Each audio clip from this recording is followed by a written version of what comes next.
किसी गांव में एक बूढ़ा व्यक्ति अपने बेटे और बहू के साथ रहता था। परिवार सुखी संपन्न था, किसी तरह की कोई परेशानी नहीं थी। बूढ़ा बाप जो किसी समय अच्छा खासा नौजवान था, आज बुढ़ापे से हार गया था। चलते समय लड़खड़ाता था, लाठी की जरूरत पड़ने लगी। चेहरा झुर्रियों से भर चुका था, बस अपना जीवन किसी तरह व्यतीत कर रहा था। घर में एक चीज अच्छी थी कि शाम को खाना खाते समय पूरा परिवार एक साथ टेबल पर बैठकर खाना खाता था। एक दिन ऐसे ही शाम को जब सारे लोग खाना खाने बैठे, बेटा ऑफिस से आया था, भूख ज्यादा थी सो जल्दी से खाना खाने बैठ गया और साथ में बहू और उसका एक बेटा भी खाने लगे। बूढ़े हाथ जैसे ही थाली उठाने को हुए, थाली हाथ से छिटक गई, थोड़ी दाल टेबल पे गिर गई। बहू बेटे ने घृणा दृष्टि से पिता की ओर देखा और फिर से अपना खाने में लग गए। बूढ़े पिता ने जैसे ही अपने हिलते हाथों से खाना खाना शुरू किया तो खाना कभी कपड़ों पे गिरता, कभी जमीन पर।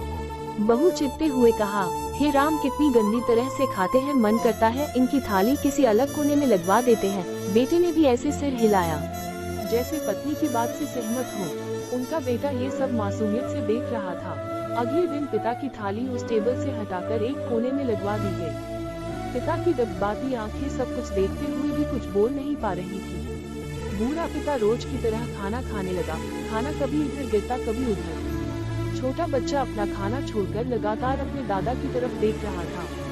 माँ ने पूछा, क्या हुआ बेटे, तुम दादाजी की तरफ क्या देख रहे हो और खाना क्यों नहीं खा रहे? बच्चा बड़ी मासूमियत से बोला, माँ, मैं सीख रहा हूँ कि वृद्धों के साथ कैसा व्यवहार करना चाहिए। जब मैं बड़ा हो जाऊंगा और आप लोग बूढ़े हो जाओगे तो मैं भी आपको इसी तरह कोने में खाना खिलाया करूँगा। बच्चे के मुंह से ऐसा सुनते ही बेटे और बहू दोनों कांप उठे। शायद बच्चे की बात उनके मन में बैठ गई थी, क्योंकि बच्चा ने मासूमियत के साथ एक बहुत बड़ा सबक दोनों लोगों को दिया था। बेटे ने जल्दी से आगे बढ़कर पिता को उठाया और वापस टेबल पे खाने के लिए बिठाया और बहू भी भागकर पानी का गिलास लेकर आई कि पिताजी को कोई तकलीफ ना हो। इस कहानी से शिक्षा मिलती है कि माँ बाप इस दुनिया की सबसे बड़ी पूंजी है। आप समाज में कितनी भी इज्जत कमा लें या कितना भी धन इकट्ठा कर लें, लेकिन माँ बाप से बड़ा धन इस दुनिया में कोई नहीं है।